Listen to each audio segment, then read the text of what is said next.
నమస్తే, welcome to 99 TV. నేను జ్యోతి. Updates చూద్దాం. విశాఖ జిల్లా సింహాద్రి అప్పన్న స్వామి చందనోత్సవ వేడుకల్లో విషాదకర ఘటన చోటు చేసుకుంది. 300 రూపాయల టికెట్ కౌంటర్ వద్ద గాలివాన కారణంగా గోడ కూలిపోయింది. ఈ దుర్ఘటనలో 8 మంది భక్తులు ప్రాణాలు కోల్పోయారు. మరో 4 తీవ్రంగా గాయపడ్డారు. మృతుల్లో 3 మహిళలు, 5 పురుషులు ఉన్నారు. సింహాద్రి అప్పన్న స్వామి చందనోత్సవం సందర్భంగా స్వామివారి నిజరూప దర్శనం కోసం భక్తులు పెద్ద సంఖ్యలో తరలివచ్చారు. మంగళవారం అర్ధరాత్రి సింహాచలంలో భారీ వర్షం కురిసింది. సింహగిరి బస్టాండ్ నుంచి ఎగువకు వెళ్లే మార్గంలో షాపింగ్ కాంప్లెక్స్ వద్ద 300 రూపాయల టికెట్ క్యూ లైన్పై సిమెంట్ గోడ కూలిపోయింది. వెంటనే స్పందించిన ఎన్డీఆర్ఎఫ్ సిబ్బంది, అధికారులు సంఘటనా స్థలానికి చేరుకుని సహాయక చర్యలు చేపట్టారు.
విశాఖ జిల్లా సింహాద్రి అప్పన్న స్వామి చందనోత్సవ వేడుకల్లో విషాదకర ఘటన చోటు చేసుకుంది. ఇక ఈ అంశంపై మరిన్ని అప్డేట్స్ ని రీజనల్ కోఆర్డినేటర్ కిరణ్ అందిస్తారు.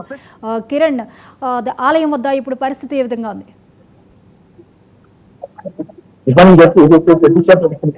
తెల్లవారుజామున సుమారు 3 గంటల ప్రాంతంలో సింహాచలం సింహగిరిపై ప్రహరీ గోడ కూలిపోవడంతో 8 మంది పడ్డారు. ప్రధానంగా గాలి దుబారంతో కూడినటువంటి భారీ వర్షం ఒక అరగంట పాటు పడింది. దీంతో ఒకసారిగా ప్రహరీ గోడ కూలిపోయి అక్కడికక్కడే 8 మంది చనిపోయిన పరిస్థితి. వీరిలో 3 మహిళలు, 5 కూడా చనిపోయింది. చనిపోయిన వారందరినీ కూడాను కేజీకి తరలించారు. అదేవిధంగా క్షతగాత్రులు ఎవరైతే ఉన్నారో వీళ్ళందరినీ కూడాను ఇంకా ఆసుపత్రికి పరిస్థితి వాళ్ళకి వైద్యం చేస్తున్న పరిస్థితి. విషయం తెలుసుకున్న వెంటనే హోమ్ మినిస్టర్ తో పాటు స్థానిక ఎమ్మెల్యేలందరూ కూడా ప్రశ్నార్థులకు చేరుకొని రావడం, వీరందరూ కూడా తీవ్ర విమర్శలు చేశారు.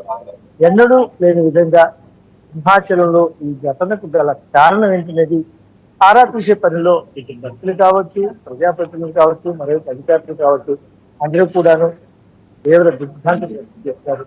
ఇందుకు ప్రధాన కారణం ఏదైతే ప్రసాద్ స్కీమ్ లో భాగంగా ప్రహరీ నిర్మాణంతో పాటు ఇటు షాపింగ్ కాంప్లెక్స్, అదేవిధంగా కొండ దిగున కూడా బస్ కాంప్లెక్స్ కూడా నిర్మిస్తున్నారు. సుమారు 56 కోట్ల రూపాయల వ్యయంతో నిర్మిస్తున్నటువంటి ఈ ప్రహరీ నిర్మాణంలో ఈ ఘటన చోటు చేసుకున్నట్టుగా తెలుస్తుంది. మొత్తం మీద ఇక్కడ ఉన్నటువంటి కాంట్రాక్టర్ వైఫల్యమా లేకపోతే అధికారుల నిర్లక్ష్యం అనేది అయితే మాత్రం ఒక త్రిసభ్య కమిటీ, ఒక ఐఏఎస్ అధికారి నేతృత్వంలో త్రిసభ్య కమిటీని కూడా దేవాదాయ శాఖ మంత్రి విశాఖపట్నం అనౌన్స్ చేశారు రామనారాయణ రెడ్డి. ఇక చనిపోయిన కుటుంబాలు ఎవరైతే ఉన్నారో వీళ్లకు ప్రభుత్వం ముఖ్యమంత్రి అనౌన్స్ చేశారు.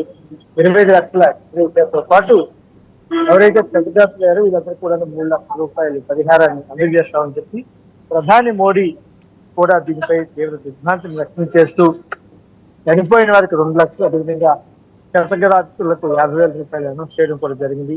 ఇక డిప్యూటీ సీఎం పవన్ కళ్యాణ్ సహా మంత్రులందరూ కూడా తీవ్ర దిగ్భ్రాంతిని వ్యక్తం చేశారు. ఐటీ శాఖ మంత్రి నారా లోకేష్ అయితే పరిస్థితి అక్కడ ఏం జరిగింది, ఏంటనేది ఇక్కడ ఆరా తీయడం జరిగింది.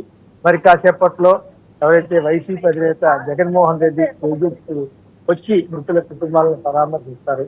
అలాగే మిగిలిన మంత్రులు కూడా విశాఖ సింహాచలం ఏదైతే ఘటనా స్థలం ఉందో అక్కడికి కూడా వస్తామని ప్రాథమిక సమాచారం అయితే ఉంది. మొత్తం మీద ఏదైతే ఆగమోక్తంగా జరిగేటువంటి ఆగమ శాస్త్ర ప్రకారంగా కొంతమంది పండితులు చెప్తున్న దాన్ని బట్టి, వేద పండితులు చెప్తున్న దాన్ని బట్టి చూస్తే ఇక్కడ ఏదో అపచారం జరిగింది, అందుకే ఎన్నడూ లేని విధంగా ఈరోజు సింహాచలంలో గోడ కూలిపోయిందని చెప్పి వాళ్ళందరూ కూడాను ఆవేదన వ్యక్తం చేస్తున్న పరిస్థితి. ఏదో అపచారం జరిగింది కాబట్టి ఈ రోజు సింహాద్రి అభివృద్ధి ఈ చందనోత్సవ శుభవేళ ఏ రకమైనటువంటి పరిస్థితి ఎదురైందని చెప్పి అందరూ కూడా ఆవేదన వ్యక్తం చేస్తున్నారు. మొత్తం మీద ఇటువంటి దుర్ఘటన ఎప్పుడూ జరగలేదు. గత కొన్ని సంవత్సరాలుగా ఇక్కడికి వస్తున్నాము, స్వామివారిని దర్శించుకుంటున్నాం, నిధి రూపంలో ఈ చందనోత్సవానికి వస్తూ ఉంటామని ఎప్పుడూ లేని పరిస్థితి ఈసారి ఎదురైందని చెప్పి భక్తులు అందరూ కూడా తీవ్ర మనోవేదన వ్యక్తం చేశారు. అయితే ఇక్కడ అధికార యంత్రాంగం లోపం అయితే స్పష్టంగా కనిపిస్తుంది. దాదాపు 2-3 నెలల నుంచి కూడాను సింహాచలం చందనోత్సవానికి అన్ని ఏర్పాట్లు చేశాము, సామాన్య భక్తులకు ఎటువంటి ఇబ్బంది లేకుండా చేస్తామని చెప్పిన నేపథ్యంలో ఈ రోజు ఈ ఘటన జరగడానికి గల కారణాలను అధికారులు కానీ ప్రభుత్వం కానీ వెతికే పనిలో పడడం అనేది చాలా దిగ్భ్రాంతిని అయితే భక్తులకు కలిగిస్తున్న పరిస్థితి వచ్చింది. అయితే ఈ ప్రమాదంపై అసలు ఆలయ అధికారులు ఏమంటున్నారు? ఈ ప్రమాదానికి గల కారణాల విషయంలో వాళ్ళు ఏ కోణంలో ఆన్సర్ చెప్తున్నారు?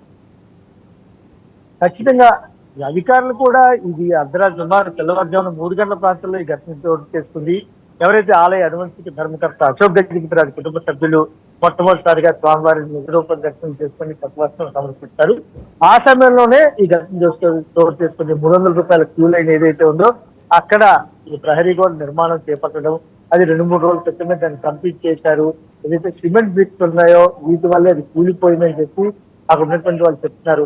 అయితే అధికారులు కూడా ఎప్పుడు ఇలా జరగలేదు, కేవలం ఈ పరిస్థితి జరగడానికి కారణం ఒక రకంగా చెప్తే యాక్ట్ ఆఫ్ గాడ్ అన్నట్టుగానే కనిపిస్తుందని చెప్పి, కేవలం ఇది ఒక్కసారిగా గాలి దుమారంతో కూడినటువంటి భారీ వర్షం ఉరుమురు మెరుపులతో వచ్చిన కారణంగానే ఈ గోడ పడిపోయి ఉంటుందని చెప్పి అధికారులు అయితే మాత్రం చెప్తున్న పరిస్థితి. అయితే ఇక్కడ కాంట్రాక్టర్ లోపమా లేకపోతే ఇంత హఠాత్తుగా ఇక్కడ ఈ గోడను కట్టాల్సిన పని చందనోత్సవం కంప్లీట్ అయిన తర్వాత కడితే ఏమైపోయిందని చెప్పి భక్తులు చెప్తున్న పరిస్థితి జ్యోతి. మొత్తం మీద ఇటు అధికార యంత్రాంగం అయితే మాత్రం లోపల స్పష్టంగా కనిపిస్తుంది. భక్తులకు స్వామివారి దర్శనం కల్పించడంలో ప్రాధాన్యత ఇస్తామని చెప్పినటువంటి ప్రభుత్వ అధికార యంత్రాంగం కానీ మంత్రులు కానీ ఇక్కడైతే ఆ స్పష్టత అయితే కనిపించట్లేదు. సామాన్య భక్తులు అయితే మాత్రం ఎప్పట్లాగానే మరోసారి ఈ కూటమి ప్రభుత్వం వచ్చిన తర్వాత కూడా ఇబ్బందులు పడుతున్నారు అనేది చెప్పక తప్పదు. ఎందుకంటే ఎవరిని కూడా వెహికల్స్ పైకి అలౌ చేయకుండా కేవలం ఆర్టీసీ బస్సుల్లో కానీ దేవస్థానం ఏర్పాటు చేసిన బస్సుల్లో కానీ పంపిస్తామని చెప్తున్నారు. పూర్తి స్థాయిలో భక్తులు ఎవరు కూడా ఇక్కడికి రాలేని పరిస్థితి మనం చూడొచ్చు. ఇక బస్సులు దొరకపోవడంతో కొండ దిగువకు కాలినడకన వెళ్ళిపోతున్న పరిస్థితి కనిపిస్తుంది మనకు స్పష్టంగా. అందరూ కూడా కాలినడకన బస్సులు తగినంత లేకపోవడం వల్ల కూడాను భక్తులందరూ కూడా చాలా నిరాశతోటి వెనుదిరుగుతున్న పరిస్థితి. అదేవిధంగా ఇక దర్శనానికి సంబంధించి అయితే సాధారణ భక్తులకైతే మాత్రం ఏ సాయంత్రం జరిగే పరిస్థితి ఎప్పటిలాగానే విఐపీల సేవలోను అదేవిధంగా ప్రజాప్రతినిధుల సేవలోను అధికారులు తరిస్తున్నారని చెప్పక తప్పదు. ఇప్పుడు మనం చూసుకోవచ్చు, మెట్ల మార్గంలో ఎంతమంది భక్తులు స్వామివారి దర్శనం చేసుకున్నారో లేదో తెలియదు కానీ వీళ్ళందరూ కూడా వెనుదిరుగుతున్న పరిస్థితి. అందరూ కూడా మెట్ల మార్గంగా ఊసిరోమంకి వెళ్తున్న పరిస్థితి కనిపిస్తుంది. సామాన్య భక్తులకు ఎక్కడా కూడా ఎప్పట్లాగా యథాతథంగానే స్వామివారి దర్శనం కల్పించలేని పరిస్థితి అయితే నెలకొంది. అన్నమాట ప్రకారంగా ఉదయం 5 గంటల వరకే విఐపీలకు దర్శన భాగ్యం చెప్పినప్పటికీ కూడా అది ఎక్కడా కనిపించలేదు. ఎందుకంటే ఉదయం 5 గంటలకి ఉన్నతాధికారులు కావచ్చు, లేదంటే బ్యూరోక్రాట్స్ కావచ్చు, వీళ్ళెవరు కూడా వచ్చే పరిస్థితి అయితే ఉండదు. కాబట్టి ఏంటంటే వీళ్ళందరూ కూడా 7-8 నుంచే వస్తారు. వాళ్ళందరికీ కూడా ప్రయారిటీ కల్పిస్తున్న నేపథ్యంలో భక్తుల దర్శనాలు అయితే మాత్రం చాలా వరకు ఇబ్బంది పడుతున్న పరిస్థితి. ఇక క్యూ లైన్ల విషయానికి వస్తే 300 రూపాయలు ప్రవేశ దర్శనం, అదేవిధంగా 1000-1800 టికెట్లు ఖాళీ చేయాలని పరిస్థితి. ఆన్లైన్ లో ఓపెన్ చేసిన వెంటనే అయిపోవడంతో భక్తులందరూ కూడా తీరా నిరాశ చేస్తున్న పరిస్థితి. ఇదంతా చూస్తూ ఉంటే మరోసారి సింహాచలం చందనోత్సవ విషయంలో ఎప్పటిలాగే మరోసారి అధికారుల వైఫల్యం అయితే స్పష్టంగా కనిపిస్తుంది జ్యోతి. కిరణ్, ఇది పండితులు చెప్పినట్లుగా ఎక్కడో ఏదో అపచారం జరగడం వల్ల ఇలాంటి శుభదినం రోజున ఇలా జరిగింది అని వారు అనడం, వారి యొక్క ఒపీనియన్ని వెల్లడించిన నేపథ్యంలో మరి దీనికి పరిహార మార్గాన్ని కూడా వాళ్ళు ఏమైనా సూచించారా, లేకపోతే దానికి అనుగుణంగా ఏమైనా ఆలోచన చేస్తారా? ఖచ్చితంగా ఏదైతే ఇక్కడ జరిగినటువంటి తప్పిదం ఏదైతే ఉందో ఇది ఎక్కడో ఏదో పొరపాటు జరిగింది అని చెప్పైతే మాత్రం పండితుల వాదన. అయితే పండితుల మాటలతోటి పాలకులు నిర్ణయించే పరిస్థితి ఎక్కడా ఉండదు. కాబట్టి వాళ్ళ మాటలను పరిగణలోకి తీసుకొని అధికార యంత్రాంగం కానీ ప్రభుత్వం కానీ ఖచ్చితంగా ఒక ప్రక్షాళన చేసి స్వామివారికి తిరిగి అభిషేకాది ఆరాధనలు మళ్ళీ స్పష్టంగా చేస్తే తప్ప దీనికి పూర్తి స్థాయిలో పరిహారం దొరకదనేది అందరికీ తెలిసింది. అయితే పాలకులు కానీ ఇటు ప్రభుత్వం కానీ మరోవైపు అధికార యంత్రాంగాన్ని కానీ వేద పండితుల మాటను ఎప్పుడు కూడా తడుతూ పెట్టే పరిస్థితి మనం చూస్తూనే ఉన్నాము. కాబట్టి ఏంటంటే ఖచ్చితంగా వేద పండితులను ఒక కోణం ఆలోచిస్తే, మరోవైపు ఎవరైతే ఇక్కడ ఉన్నటువంటి కాంట్రాక్ట్ ఎవరున్నారో ప్రసాదం స్కీమ్ లో భాగంగా నిర్మాణం చేపట్టిన నేపథ్యంలో ఆ స్కీమ్ కి సంబంధించి ఎవరైతే ఉన్నారో ఈ ప్రహరీ గోడ నిర్మాణం చేపట్టారో అతని మీద చర్యలు తీసుకోవాలా, లేదంటే ఇది ప్రకృతి వైపరీత్యంగా జరిగిన ఘటన కాబట్టి ఏం చేస్తారనేది అధికారులు కానీ అటు ప్రభుత్వం కానీ తీసుకునే నిర్ణయాన్ని బట్టి ఆధారపడి ఉంటుంది. Right, thank you Kiran.